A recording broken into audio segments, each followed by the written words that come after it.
Welcome in to the Illini Inquirer Podcast. It is Jeremy Werner and Derek Piper, and we got a lot to talk about with Illinois basketball as Kasparas, Jakucionis, and Will Riley, both at the NBA Draft Combine. Brad Underwood is going to have new paper here and a contract extension that could keep him at Illinois for a very long time. But Derek Piper broke the big news, had the scoop that Camryn Crocker is now an Illinois basketball assistant. Yes, Brad Underwood has added to his staff. We just didn't have enough time or knowledge, Derek, to put together the hot board here. People were wanting a hot board, and we're like, don't think there's going to be enough time here. So that's the only downside here. We didn't have the months and months of speculation and angst here. That's right. No, and I don't know if that's a downside for us on that end of it. I understand the interest, and it is fun to get into all the options, and you dive into the resumes of certain guys and see how that progresses. But we had our fun a couple years ago when the assistant coaching staff for Brad was wide open, and it made sense to put a bunch of names on a list and see where that went. But yeah, I think for this standpoint, we'll get into Camryn Crocker, but it was kind of a stealthy type of pursuit. And I don't know that we ever saw it publicly posted as far as the job goes that was previously held by Tim Anderson. Had heard a name or two in the mix outside of that, but to be fully honest, I was kind of told to lay low a little bit on that, and we just kind of let it play out. So it's done now, and now I think that this rest of the summer maybe isn't as eventful. It is truly a settle in time and see where this thing goes. I know that the first live period's coming up for high school recruiting. Yes, that still exists. That will be this upcoming weekend. But outside of that, we kind of wait and see once these guys get on campus next month and rev up for the upcoming season. Yeah, before we get into Crocker, comes from Colgate, who's had a lot of success there. Also had some time at Stanford and was a former prep school coach, 33 years old. Before we get into that, though, I do think like it is important to note that they went and made an outside hire, right? Like there was the thought, and we had the conversations here on the podcast of, do they just stick with Quay Jones, a guy who's been in the program, and I think he's going to stick around here and still be a part of this program, Derek. But I was sitting there saying all along, like, this is Illinois. Like maybe they don't have the money to go get another $700,000 coach, which I think Tim Anderson would have loved to have been here, because they have one of the best assistant coaches in the country in Orlando Antigua, who's one of the highest paid assistant coaches in the country. And that fills a lot of your salary pool, right? Jeff Alexander has certainly earned the raise that he's gotten here recently, and has had a really good couple years in the trail. And even with that, had some bad luck with the Fierce boys, right? Like he recruited those guys really well. So he's done a really great job. And we'll get into Hamer and Underwood here, Tyler Underwood, because I think they take a little bit too much grief given the success they've had. But it felt like they should go out and get somebody else. So I think that's worth noting here that Brad Underwood said, yeah, let's go get somebody, Derek. And it's an outsider, and it's an up-and-comer in Camryn Crocker. So what do you think of Brad Underwood going outside, and what do you think of Camryn Crocker as a hire? As we discussed this through the months leading up to this, and I know that I landed on this and we discussed it, that fully expected Illinois to have the power, obviously, to go out and get somebody, and fully expected them to be able to do that. And I thought that they would. I thought that they should end up going and doing that. No disrespect to Quay Jones, who's in his own right a respected up-and-coming coach that has a background in player development as well. But I think somebody to bring in some new ideas, maybe some fresh relationships from a recruiting standpoint, and to get somebody that's a little bit more proven, a little bit more of a track record on staffs as an assistant elsewhere. So they were obviously able to do that. I think in the way that the fans talk about this, and I don't blame them. I mean, Tim Anderson was getting a big chunk of money. I know he wanted a bigger chunk of money, but there's a reason why on the front end, as far as discussing that it wasn't just an automatic of, let's give Tim what I was making. It, they don't have the money just to dole out whatever you want. There's more places for that money to go these days. You got to pay Brad Underwood to be able to stay here and be happy and have those retention bonuses. And then obviously revenue sharing. And revenue sharing was the main driver of not just hastily signing the assistants to extensions. Jeff Alexander did negotiate and agree to an extension during the middle of this past season. I haven't seen, I don't know if those numbers have come out yet, what that would ultimately be. He was definitely deserving of a good bump up in terms of compensation, and you want to prioritize what he's been able to do in Europe and everything like that. O makes what he makes. We all know that. So it makes sense that this wouldn't be a splashy, huge type of look. Mike Boynton, steal him from Michigan. Some other names out there to get one of the higher paid assistants in the Big Ten added to what you have in O and Jeff. So, but in terms of Crocker, yeah, in looking at him over the last 24 hours, he is a young up and comer that appears to be very smart. I mean, he's got a Penn degree. He's worked at Stanford. He was a team captain at Penn as a guy that went from the West Coast as a player out then to the East, where he was at Penn for 4 years, team captain. Then he worked in the Northeast as a prep school coach, as an assistant. Also did some AAU stuff with the Truth, Paul Pierce's EYBL program out from the West. So he's got ties back there. I think obviously if you're Illinois, you wanted to be able to tap into those, and maybe it opens some new doors in terms of who he knows on the West Coast and in California in particular. Speaking of which, goes to Stanford as a player development director and worked with some impressive guys. I mean, Zaire Williams was a lottery pick. Harrison Ingram, both those guys, McDonald's All-Americans that picked Stanford. He spent time working with those. Ingram ended up being a second-round pick after a transfer to North Carolina. And then the last 3 years at Colgate, where they've done a lot of winning. That's been a very proven program that's had a lot of success and won a school record 26 games a couple years ago. He was on staff for that. So there's still some to learn about what exactly he's going to add. I think as you come into a new situation that, I think I expect him to have, the experience and to get a lot of leeway in terms of working guys out and bringing that to the table. What's his true impact recruiting wise? I'm not sure. But I know that the people around the program are very excited and think that he's got a lot of potential and a lot of the framework to be a very successful assistant coach at a new level with some guidance from the guys they already have on staff. I don't have a lot of big feelings one way or the other on Camryn Crocker, to be honest with you. Like, I like the resume. I think it's a qualified resume. I like that he's an up and comer along with Jeff Alexander and Orlando Antigua, who are proving guys. I like that they went outside and got somebody different that might have different ties. I do think, Derek, it's another sign that recruiting Chicago is not any longer. And I know you talked to Joe Hendrickson about this. It's not that important anymore because, one, these kids are all leaving. Like, the best players are leaving the state and becoming national recruits anyway. Plus, like, yes, I want to have some connections in the state, but Brad Underwood can have those. Jeff Alexander can still have those. But it's just not as important nowadays when you're going to the Balkans, you're going to the transfer portal, you're going to California, you're going everywhere. You are a not only nationwide brand, but now an international brand going everywhere. So while I do like some connections to Chicago, I think Brad Underwood is saying that is not as important nowadays, and it totally isn't. So I think that is worthy of it. But also, I just kind of trust Brad Underwood at this.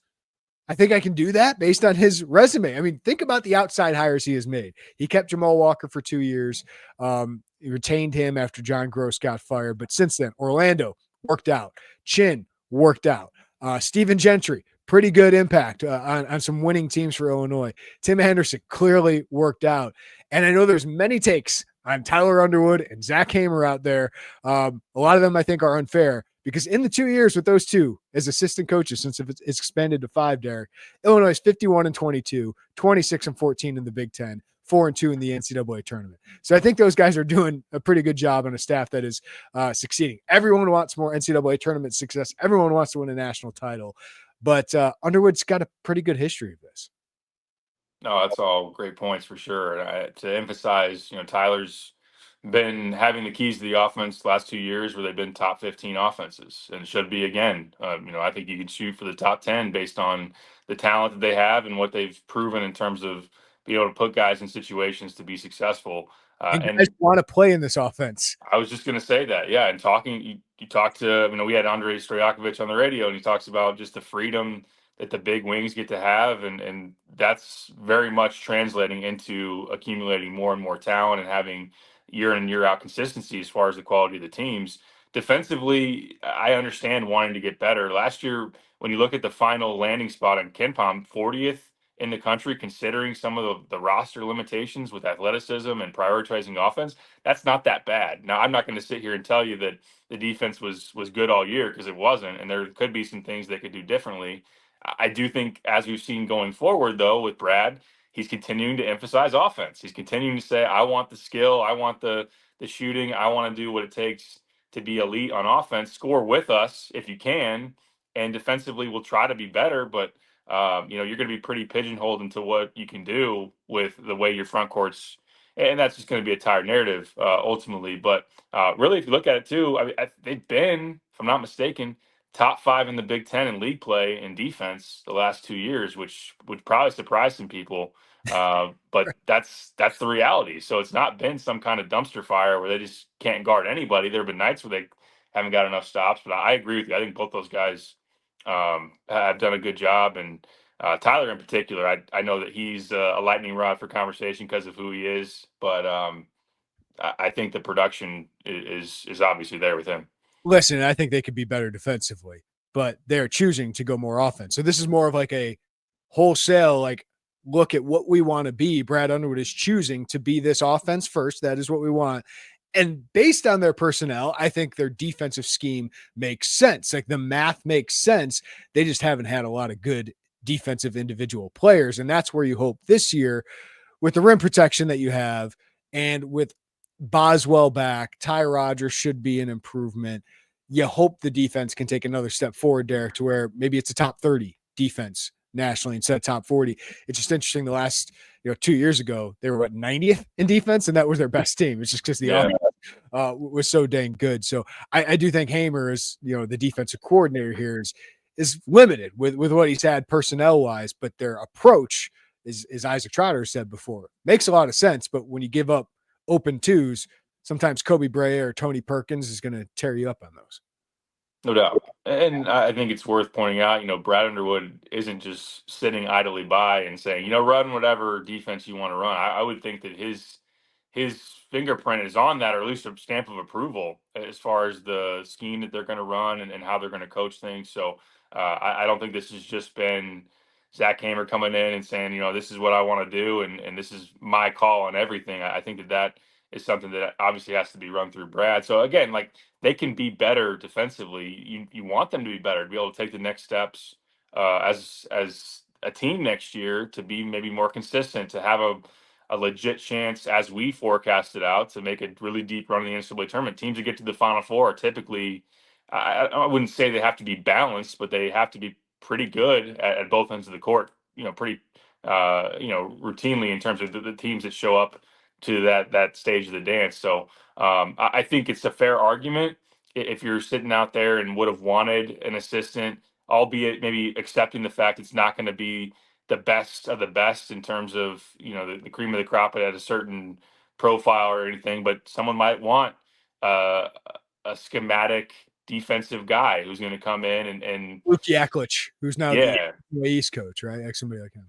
yeah, someone that's going to have some new ideas, that's going to maybe even have some experience of running a defense, and that being something that would be the biggest value to adding another assistant, and that being clearly what they would provide. So I wouldn't blame anybody. I know that some are going to voice that as what they would have preferred this hire to be, but ultimately I understand why Illinois goes the route they went. They think that Crocker's an impressive young coach. Player development is something you definitely lost with Tim Anderson, and so I understand why that was very much emphasized. And I think anytime you can open some new doors recruiting wise too, that's something that is valuable.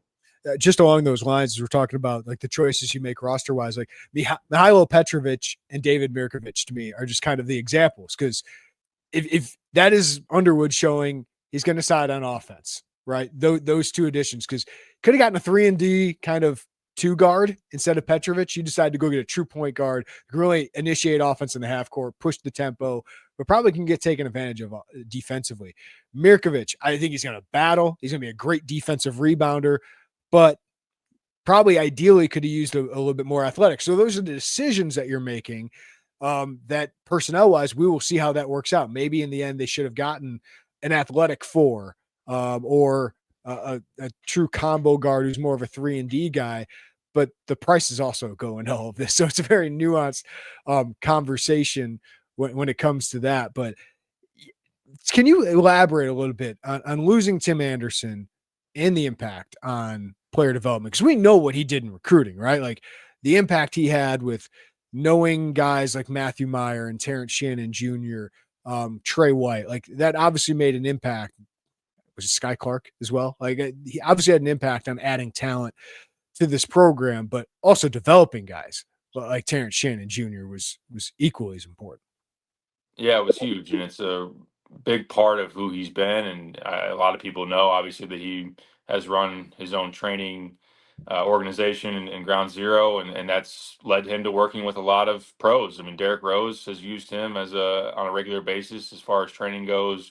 Anthony Davis, like you don't do that and build that resume and consistently work with guys at that level if you're not good at what you do. So I think that just his ability to have that experience, that knowledge of the game, and the way that he can just progress people in terms of what they do. And I think that sometimes it's hard on the outside to know exactly, who is fully responsible for like the growth that Io made. Was that Chin Coleman working with him every day?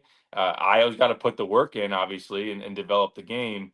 But I think again to go back to Tim, and yes, you mentioned working with Terrence, and we saw Terrence become so much more comfortable as an on-ball guy at Illinois. I mean, he was really a spot-up 3-and-D type of player at Texas Tech, and elevating just some of the stuff he could do off the dribble and passing and shooting off the bounce and those type of things, and really becoming a legit bona fide number one option. So like he went from 3-and-D guy to one of the best 3 or 4 players in the country. Like his development at Illinois, like he gets a lot of credit for that, but Illinois certainly does. And Adam Fletcher gets a lot of credit for keeping him healthy, right? The back issues that we were concerned about when he got in here. So that's just an aside, but like his improvement, I think sometimes we take for granted because he was an NBA prospect because of his size, 3-point shooting, and defensive potential.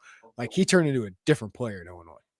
Yeah, absolutely. And that's stuff that you sell in recruiting. I mean, obviously the fact that somebody develops like that, but to have the guy that worked with him day to day and can lay out the plan for how you're going to grow the game. And look, NBA names resonate really well too, as far as the Roses and the ADs and those type of things. So that all came into effect, obviously, with TA and along with his connections in recruiting, which, you mentioned a number of the names, and Ty Rogers, his guy, Dane Danger, his guy.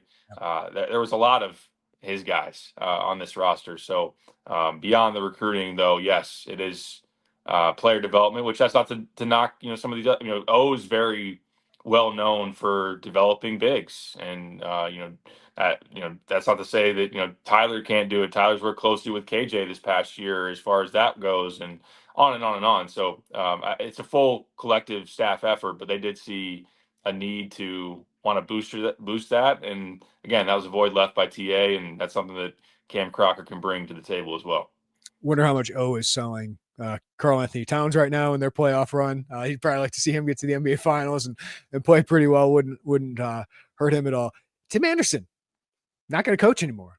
Is that what's going to happen? Like, I'd be interesting to see and follow what Tim Anderson does if he just wants to keep doing his training thing, because it's pretty good money. You get to live in Chicago, which we know is important to him. So be interesting to see where it goes, because obviously he made a great impact on this program, but wanted to be compensated for it. And Illinois just, didn't go to that level after getting Orlando Antigua. So listen, I'm sure there's some hard feelings, and you can elaborate on any of that, Derek, but obviously it was a good thing for both these sides that Tim Anderson got paid really well at Illinois and made a good impact here.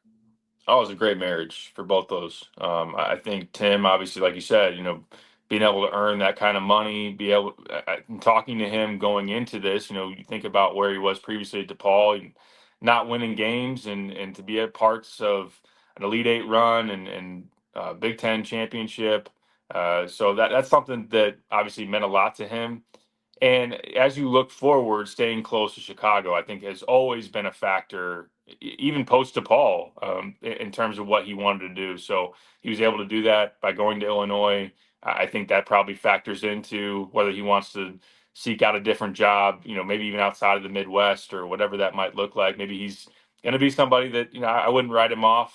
You go next coaching cycle or the one after that, money talks, and he's a guy that has a great resume and a lot of connections. So, but certainly, he made a living as a guy that was training in terms of skill development, pre-draft workouts, and those type of things. There'd also been talk, and I haven't seen this in terms of like a public release or have had it confirmed, but there was talk that he was maybe going to work at Nike, involved with EYBL.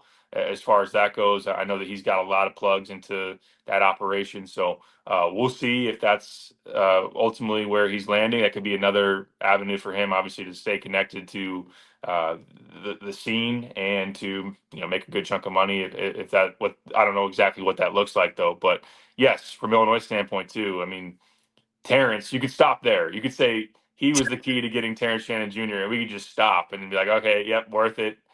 Probably, owed him even maybe some more money beyond that. So it's unfortunate though. It really is that this couldn't be pushed forward because he brought a lot of value to the table. I think he was worthy, just in talk, just looking at it from post Elite Eight, there's no doubt that he was worthy of a raise, worthy of further compensation. I don't knock Illinois for not giving him Orlando Antigua money. I don't think he was at that level. But as we talked about before, it's unfortunate there wasn't some middle ground that was found to make that last longer and push forward. Because I think Tim wanted to stay here, obviously. So, but obviously, Brad, like you mentioned earlier, has done a great job of bringing guys in. Another name that we didn't mention earlier who worked out pretty well. Chester Frazier was a nice addition. Forgot to mention. So.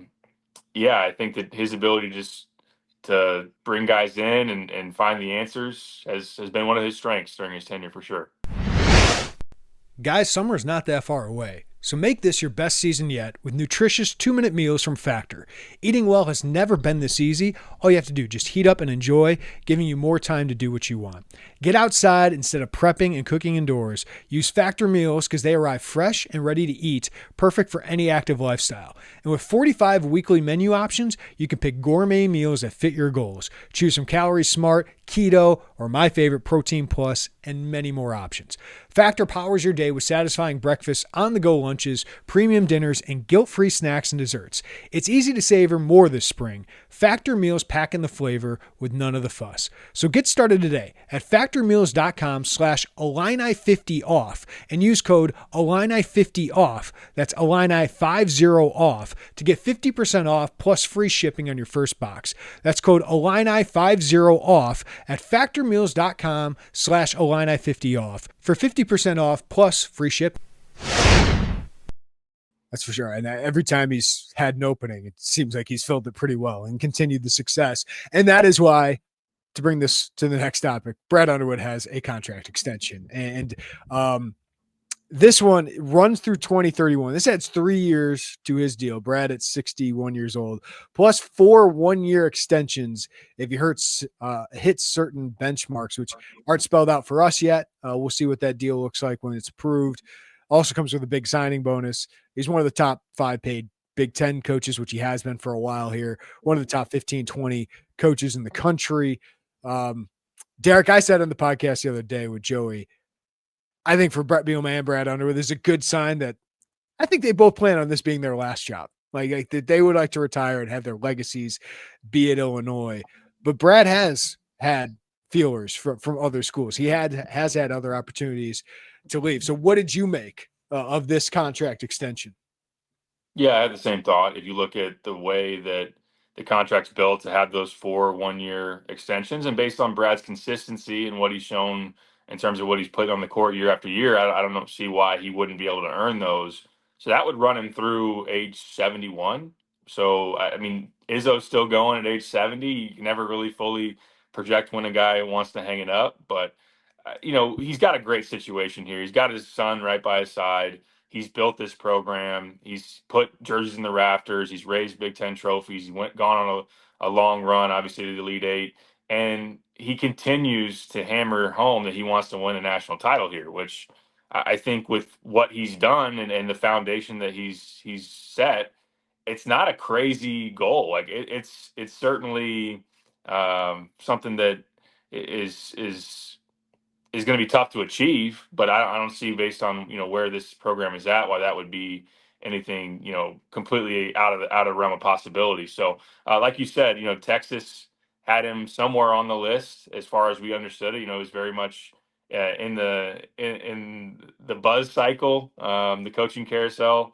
I don't know if that's just his agent doing what he does and doing a good job. I think also, it's good to have a coach that other people want. You don't want it to the point of Lon Kruger's going to the NBA and Bill Self's going to Kansas. But Kansas State obviously tried to get him back before they pivoted to Jerome Tang as well. At least there was some kind of dialogue there, and that was reported on. But it seemed like Brad shut that down. So this puts Illinois in a position. I don't know exactly what it wasn't released what the buyout numbers were, what the increases might have been as far as that goes. But there was more protections for the university to keep him, which is great. Which is great for Illinois. This is great for Brad. And as I wrote, it's going to be. Now, can he take another step? I think particularly into NCAA tournament success and raising the bar there to really define what his legacy is going to be. And we can get into that some more, but I found it really interesting that his year 3 through year 8, which is, from the breakout season in 1920 through this past season, he's really on par with what Bo Ryan was doing at Wisconsin, same period of time. So, yes, Bo, his final 6 years at Wisconsin were pretty decorated, pretty amazing. But Brad's going to have a chance every year to have the tournament team and to go on some deep runs. And I think he's obviously very capable of that. All right, Derek, the internal comp would obviously be Lou Henson, right? I mean, Lou Henson took over a mess of a program, took some years to get them back, but got them back to the tournament, wins an Elite Eight in his 9th season, or gets to the Elite Eight then. And then 5 years later, gets to the Final Four. Only won one Big Ten title in that time, but that would be a similar comp. But yeah, I think that's the kind of legacy that you're leaving here is in the modern era. Brad Underwood, and it could be Brad Underwood and Lou Henson. Like those are the two coaches we talk about. Like Bill Self's probably the best coach to ever have coached here. But he was only here 3 years, right? So it's just a fleeting thing. Like next year, Brad is matching Bruce Weber's tenure and lengthwise. Isn't that crazy? That's crazy to think about. It's crazy to think about that he has been here as long as that, but he has, and there's been more success outside of obviously the first 2 years of what Bruce did with taking over the program that he did from Bill. So he's earned this. He's earned the opportunity to be this, and this is what Illinois has long wanted to be: is stable success, consistent success, and raising the bar. And he has certainly done that. To now, there's fans that hate this extension because they want to see more NCAA tournament success, right? And that's why this year I think they have the chance to do it. Like I think he's built a roster with returners, with older guys, with the talent that he gets. But man, every year Illinois is nationally relevant. Every year Illinois is making tournaments. Every year Illinois is a factor in the Big Ten. That's what you want. You just want to see another couple special years. Like last year felt like 2024 felt like a special year, and it was. And then you ran into the behemoth that was UConn. If you were in any other field, you felt like you would have been in a Final Four. So it takes a little break sometimes. Obviously, 21 did not work out like you wanted to, but that was a special year until the NCAA tournament. So this has been earned, man, because every year you are a factor in the Big Ten. You are a factor nationally. Absolutely. Yeah. And if you look at the 5-year NCAA tournament streak, it's up there in the top 15 nationally in terms of what other teams have done. You're in line with what Bama's doing, what Creighton's doing. Those are on the same line there in terms of 5 tournaments in a row. Should be 6, as we all know, when you look back to 2020. And I ran this in my article that I wrote, that if you give them a 7 seed that year, which they could have went, they were a hot team going to the Big Ten tournament. They could have even rose a seed line or 2 with a couple more wins. But Ken Pom had them as a 7 seed that season. Then you're looking at a 6-year sample size. You're averaging out to be a 5 seed in the NCAA tournament, which is a really good landing spot, giving you continuous cracks at trying to make a run. And certainly, I think that as I lined it up, so Bo Ryan, to bring that back again, final 6 years, he went to 4 Sweet 16s and 2 Final Fours, won another Big Ten championship. That's a really high bar to see if Brad can reach something like that. I was thinking about this today. Even if you take one away, let's take 1 Sweet 16 away, and even take 1 Final Four away, which is a big deal. I think if he made 3 Sweet 16s and a Final Four over the next 6 years, you could make a legit argument that he's the best coach Illinois has ever had, because he would have as many Final Fours as Lou, as many Elite Eights as Lou, or Big Ten titles. more Big Ten titles.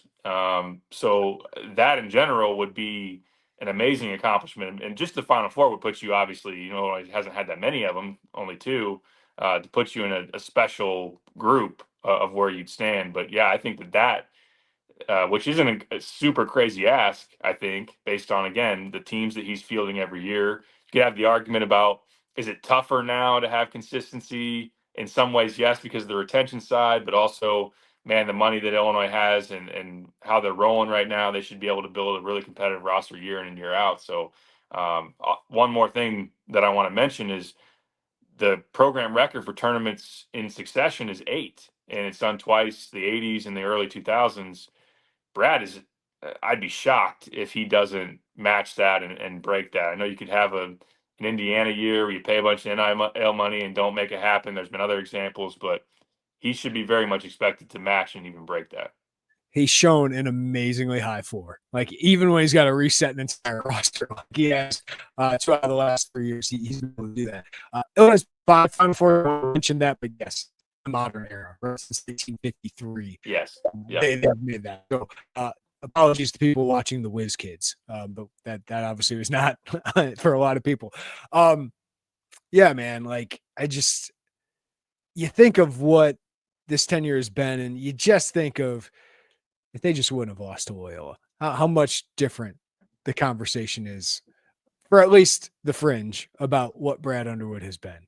Because if they beat them, they play, is it Cade Cunningham and Oklahoma State in the Sweet 16? Oregon State. Or they would have played Oregon State, and then Houston. They would have Houston. Okay, Houston might have been difficult.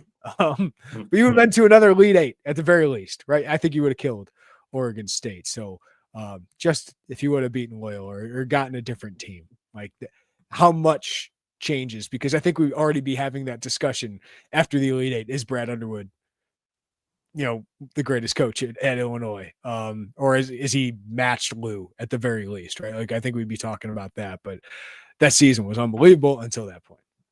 It's the one that got away, and it may always be ultimately, because there was a legit path to make a Final Four, at the very least, like you said, to get to Elite Eight. I know it's the tournament, so anything can happen, but Oregon State is a 12 seed waiting there in the Sweet 16. That's a break. That's kind of a break that you caught in the early rounds of 23-24. Not saying you needed it, but it helped. It helped to get to the second weekend. So that team was so good. 2 All-Americans, the win streak that you had. I know it's beating a dead horse, and it's such a sore subject for Illinois fans. But I think it totally would be looked upon a lot differently if you had 2 Elite Eights, maybe even a Final Four. And we'll see how that gets looked upon as we push forward. You hope that there's another run that gets to that mark, that for Brad's sake. But I'll give him his credit, because post Io walking away and that season, we wondered, would that be something that really is a dark cloud that changes the way we think, or just the progression of the program? Turned around the next year, won a Big Ten title. He still went to an Elite Eight post Io and Kofi with Terrence, and has this thing rolling, like you said, year in and year out. He was a top 15, top 20 team. So credit to him for sure. But yeah, that's a great point, that it would be looked upon a lot differently. Yeah, it's a good time to reflect, and you did a great job of that in your column. And you brought up a great point about overcoming some early adversity with Mark Smith and the fallout of that, and the allegations against him then, and then not getting EJ Liddell, who, if you had EJ Liddell, I think you win the national championship that year, to be honest with you. I guess Gonzaga and Baylor were pretty damn good, but you would have made a Final Four if you had EJ Liddell on that team. But also the Taylor Horton-Tucker saga. Like, that whole thing happened, right? And you made the right decision in the end, but that could have been really painful for them and really hurt him early in his tenure. So, and any piece of adversity he's faced, whether it was after the 2021 loss or the early recruiting things or losing Orlando and Chin to Kentucky, man, he's been able to find success regardless. Like, at that point, you would have thought like Chris Holtmann was the best hire of that. And then he falls out and has 2 bad years, and he's out of a job. Now he's at DePaul, of all places, right? So, like, it always wasn't a given that you rebound from these things, and he's always found a way. He's a fighter, no doubt about it, and had to be early in particular. But yeah, I mean, the fact that I wrote this, but within, so if you read it, sorry for the repeat, but within 12 months of taking the job, you elevate the bar. Like Illinois hadn't had a Mr. Basketball in the state since Jeremy Richmond. You get Mark Smith over Michigan State, who wanted him bad. Ohio State also was in that mix. But yeah, he was I remember the Hondo recruiting story. It yeah, is. could forget, man. But yeah, he had the in-home visit interview, which is a new thing. Ultimately, yeah, I think for him to just be a dud, he was. I wrote that in the article, and he was as a freshman. He just didn't have a good year, and his family was really unhappy, and they thought he was mistreated. And I think I even kind of put it out of my mind until digging back into this thing. Like there was an internal investigation on Brad Underwood, like for mistreatment, for how is he talking to players language wise, how is he using the treadmill, those type of things. Now he was cleared in 2019 of any wrongdoing based on that review, but that sparked the review ultimately, and it kind of poisoned the well back in Metro East. It wasn't a situation where the Smith family was being all too quiet about what they thought about Brad Underwood, and they were very connected to EJ, who was back-to-back Mr. Basketball winner. You had Taylor Horton Tucker, a very prestigious program in Simeon that had been good to Illinois for a long time, and then you tell their best player no thanks because you have to, because the Irvins say you do. You take him and Io's decommit, and you never get another one of our players. So that tanks. In the end, THT was better as a freshman, but he goes to the NBA because of it. And you get Io for 2 more years, probably due to COVID and all. Yeah. So amazing. That alone tanks a lot of people's tenures, I think, in a lot of other situations. Also, I reference by his second year here, like when you had Io, you had Trent. The only holdovers that played for Gross were Kipper Nichols and Aaron Jordan. Like you're not getting the benefit of, oh well, I'm starting at a decent high point here of the type of guys I'm walking into. So that was a big challenge as well. You're completely turning over the roster and needing to inject a lot of talent. So I think that's important to reflect upon. The resurgence that he did for where Illinois was is just nothing short of tremendous. Like I think that you can have the critiques about the tournament success, which he needs to have more of going forward, and to really live up to the contract and where we put him in the Big Ten and that kind of thing. But to get Illinois out of the gutter of the Big Ten, it took a lot, and it took somebody that could withstand a lot of turbulence, which he did. And part of that's land and talent, like I would assume and Kofi Coburn and Terrence Shannon Jr., who are all hanging in the rafters. These two won't hang in the rafters, but they will certainly have an impact on the program. That's Kasparas, Jakucionis, and Will Riley. Help Illinois get back to the tournament, help them win an NCAA tournament game. Obviously, ups and downs for both those players. I think we focus on KJ's more because of when it came compared to Will, who got way better during the season and ended the season so well that has put him in the first round territory. But having both those guys at the NBA draft combine, a phenomenal thing to see for Illinois. Likely 2 first-round picks, 2 one-and-done draft picks. But KJ, man, 35-inch vertical, measured in at 6'5", 205 pounds. That's a big guard. And then Will, positive wingspan for the first time in his life that he's been measured at. He was a -2 last year at the Nike Hoop Summit, I think, and now is a slight positive on the wingspan. So that's good to see. He has lost a little weight, actually, in his pre-draft workouts. He's 186 right now. He was 190 at the end of the year for Illinois, so maybe just didn't drink enough water that day. But both these guys, being at this, didn't do the workouts on 5-on-5, but did do the athletic training. Will shot it really well, which is important for him. But really little doubt these guys will be first-round picks, and now it's just about, is KJ the 10th pick or is he the 14th pick? Is Will the 25th pick or is he the 15th pick? Like that seems like where we're at in the process there.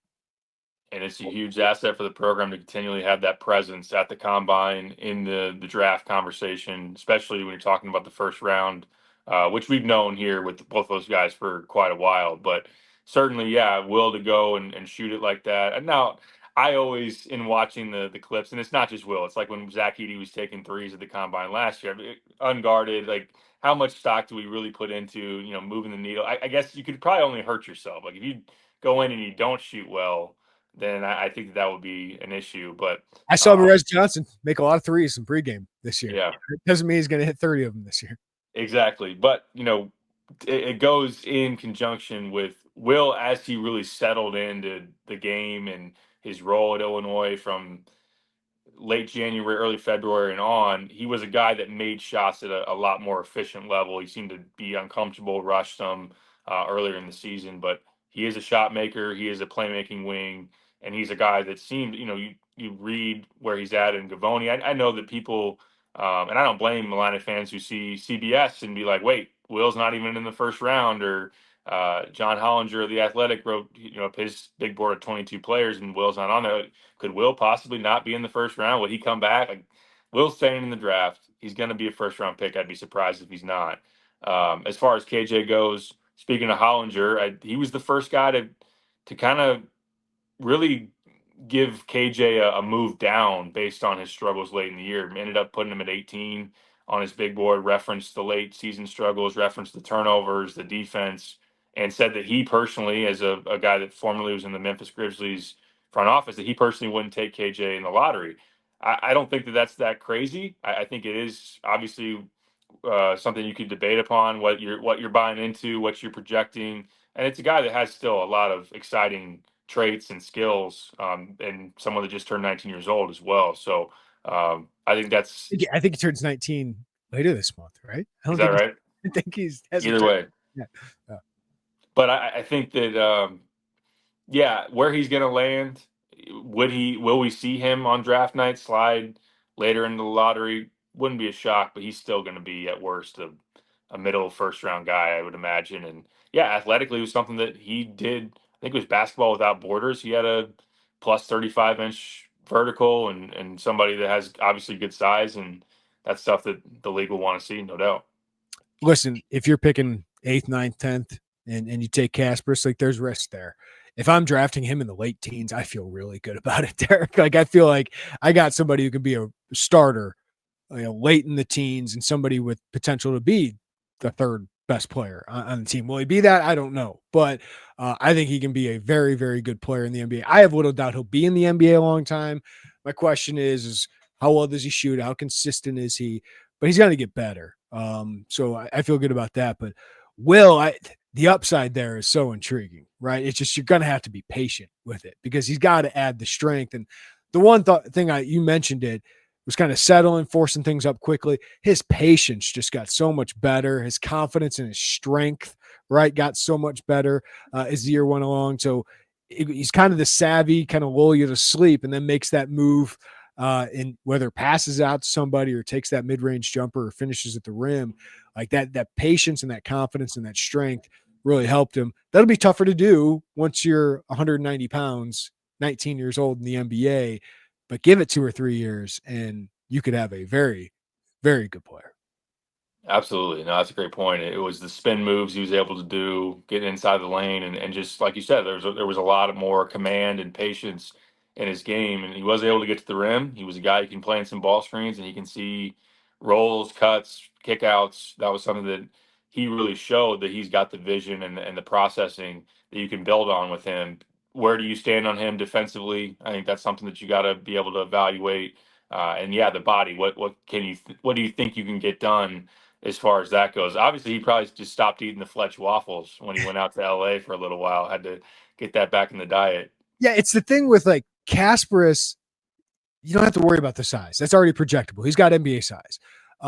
With Kasparas also, like, there was just a desire defensively and a focus defensively. I saw there was limitations to it, but I just saw a little bit more desire and focus on that end.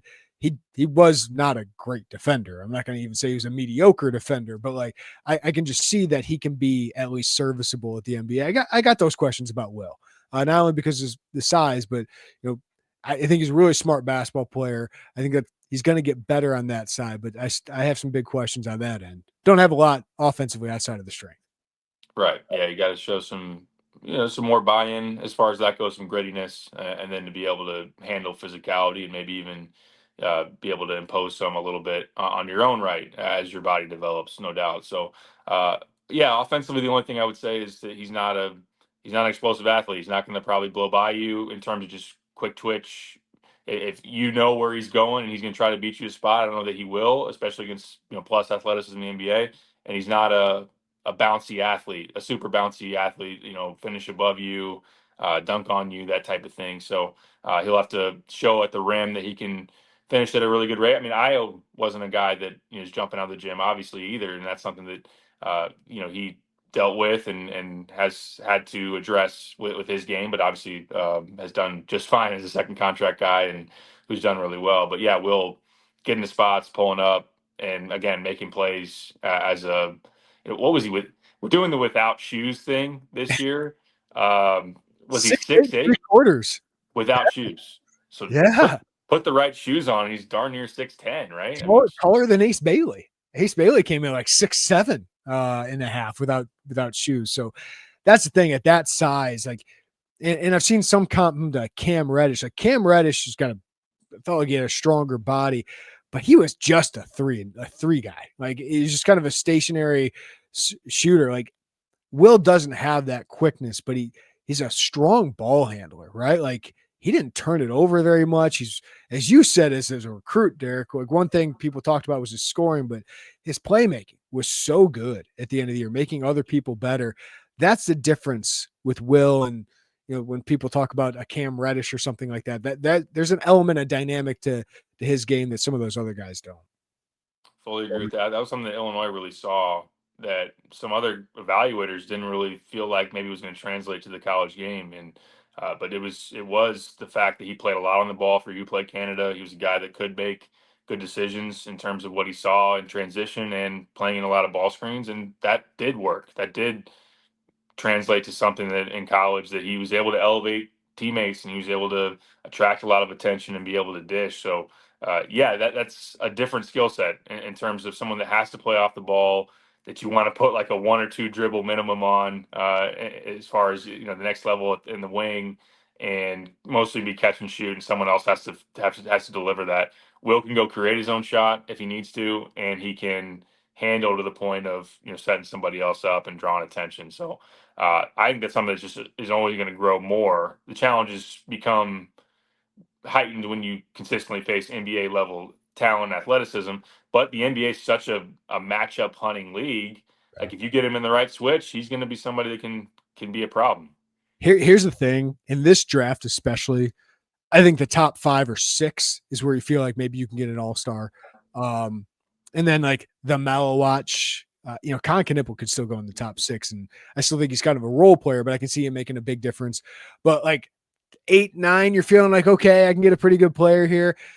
At about 10 plus, I think we're really looking at the eye of the beholder here. So that's where it's interesting, where like I could see a realm of possibility where Will Riley, somebody likes more than Kasparas Jakucionis. And I know there's a lot of Illini fans that feel that way. Now, if I'm like the Chicago Bulls, I might want to take a chance on Kasparas because I just feel like the floor might be a little bit higher. I don't have to wait as long for him to make an impact. But for a team that's got like a Brooklyn that's got 4 draft picks, or a team that really doesn't have a roster or a rotation spot available, like a Minnesota Timberwolves or something like that, like a Will Riley could make a lot of sense. It's like, all right, let's put him in the G League for a while, and maybe we have a really good player in a couple of years. So that's what will be interesting with these two is, it could be eye of the beholder time at that point of the draft for both these guys. Boy, would the T-Wolves have a monopoly on the Illini fan base. Get the gear going. I don't know if that would be something they would to adopt, by the way. You have to watch Ant Edwards every game. No doubt. Would there be too much overlap between him and Terrence? Obviously different players and strengths, but I agree with that. I think that you're going to get past the realm of the known top 5 or whatever it might be.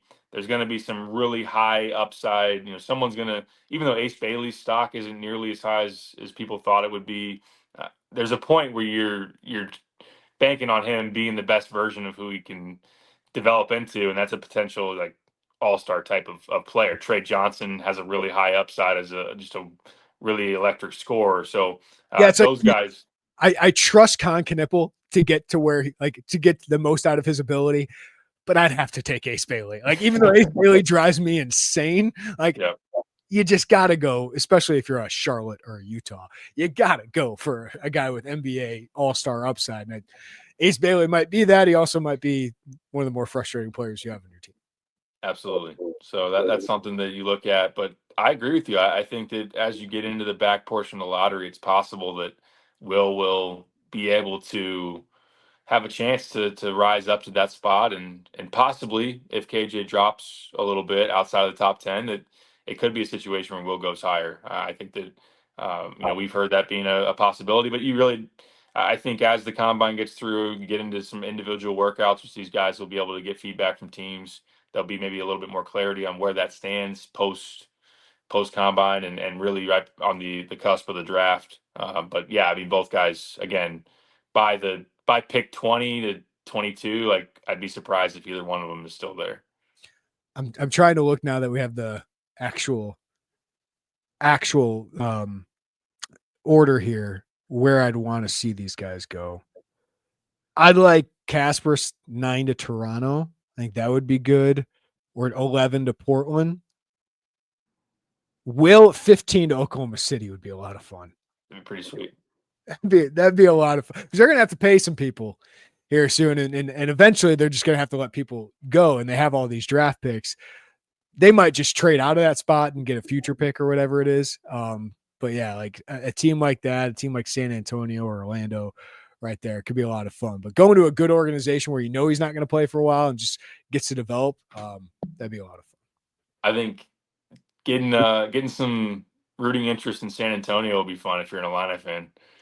You got some ties to Ant right now for a while. You guys got the hometown flair with Io. Like, why not find a reason to watch a lot of Wemby and De'Aaron Fox if you can get Will Riley there. And Dylan Harper, probably. Oh, yeah, that's right. Yeah. That's right. Pretty good time to Spurs, man. All that lottery luck they get. Yeah. Lottery rigged? Is it rigged? No, it's not rigged, but Nico Harrison, like, just what did he do to deserve that, man?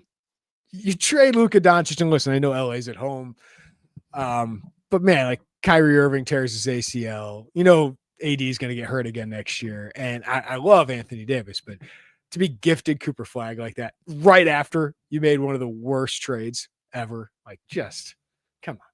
I wasn't rooting for Charlotte to win this. I would have rather seen Charlotte win than Dallas. I would have rather seen Philly win than Dallas. Anyone, really.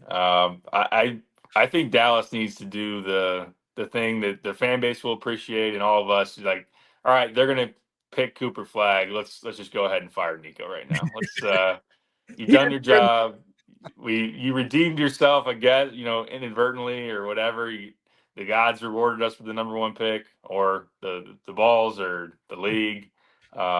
It's fishy though, man. That was a fishy trade, which and then the history of guys that get traded to LA and then end up getting the first round pick or the number one pick. Like, I don't know. I tweeted it when all these four were in the top. I said, outside of Charlotte, like, there's a case for any conspiracists to say. Now, there are people watching in the room that see how this is done, and it is clear that they do not rig this, but I did not want him going to Washington. I didn't want New Orleans to win again. I really didn't want Charlotte. Like, I wanted to see Cooper Flag. Like, I thought Utah would have been cool. Brooklyn would have been cool. But, like, if San Antonio won another one, I was going, like, really? Why San Antonio? Like, I don't agree with, like, rigging Tim Duncan for San. They would have rigged him for Boston back at the time when Rick Pitino was there and they were tanking for him. But I thought Philly would have been one. They would have wanted Cooper Flag, give a great player to the East, give it, Joel Embiid and a big market and a big franchise like that. Yeah, I just didn't want him going to Dallas. They just did not earn that. All right, before we get out of here, Derek, last thing, one last roster addition we haven't talked about on the podcast yet. Blake Fagbemi, a guard out of Bennett Academy, basically the 14th man on this roster. I don't think we're going to say this is going to make a huge impact, but an interesting story. A kid who's a late bloomer, was committed to Truman State right out of Division II, and had a really good run to the state championship, led Bennett Academy, really good program, to a title there. So it's kind of what the model will be, right? For filling out a roster, especially in this day and age, is in-state kid, maybe as a late riser, can make an impact on the program. Like Jason Jackson was a more pronounced prospect than Fagbemi, but these are the kind of guys you want that won't disrupt things, can be a good practice player for you, good program guy for you, and maybe you find something, a diamond in the rough here. But what'd you think of that addition? Yeah, he's a quality high school player that is coming from a really good program, won a state title. Someone that put up good numbers as a point guard. He is undersized, 6 foot, but to be an all areas Chicago Sun-Times player, two guys that I very much respect. I saw that Scott Burgess tweeted out that maybe the highest IQ player that he saw in the state this past year, which is certainly something that plays. And then talked to Joe Hendrickson about him earlier this week, and he said, yeah, I mean, you're taking if you're trying to project him into being someone that will contribute. He said, as of right now, obviously he's not ready to do that. There's a long way to go to get there, especially when you're talking about the Big Ten. But if there's somebody worth to take a gamble on or a flyer on, like, he likes the makeup of Fagbemi to come in and have a chance to help you at the very least. And talking to people around the Illini program, they want somebody that will elevate the level of practice. You look at the point guard position, you have Mihajlo Petrovic, you have Kylan Boswell. You could use another point guard in that mix to, just be on the scout team and have a chance to elevate those that are going to play meaningful minutes, and then just have a chance to develop at Illinois with all the resources that you have there. It's a guy that wants to be at Illinois. I think that's obviously important when you're talking about the 14th, possibly the 15th. If you were to add that or other places, you need somebody that's bought in on a longer term deal and maybe just flat out understands there's not a big chance for me to come in and play a lot of minutes, maybe ever. I think obviously at Illinois. So yeah, I think NIL, rev share, as you factor that in, you get teams that are this late in the cycle, you don't have much or any of that left, and need somebody that's not going to cost you much or anything on that front. And I know that people have wondered about the scholarship dynamic of this. I don't know. I think maybe when we talk to Josh Whitman this summer at his roundtable, we can ask him, what's the full scholarship allocation for basketball, for football? There's the potential to have 15 guys on your team. You could theoretically offer 15 full rides if you wanted to. So I don't know if there's, you can now do partial scholarships as far as that thing. But I think in terms of role and how you see him, Fagbemi's kind of thought of as like a preferred walk-on type of addition in terms of what that looks like. So that's how I view him. But yeah, somebody that they respect his pedigree, where he comes from, and a nice high school player that wants to stay home. All right, good stuff. We got some fun stuff coming up on the podcast next week. We're going to rank the players based on their impact for Illinois basketball. So we'll do that next week with Derek, and we're hoping to have a few special guests coming up that I think Illini fans are really going to like. So be on the lookout for that. But for Derek Piper, I'm Jeremy Werner. Everybody have a great day. Take care of each other, and we'll talk to you next time right here on the Illini Inquirer Podcast.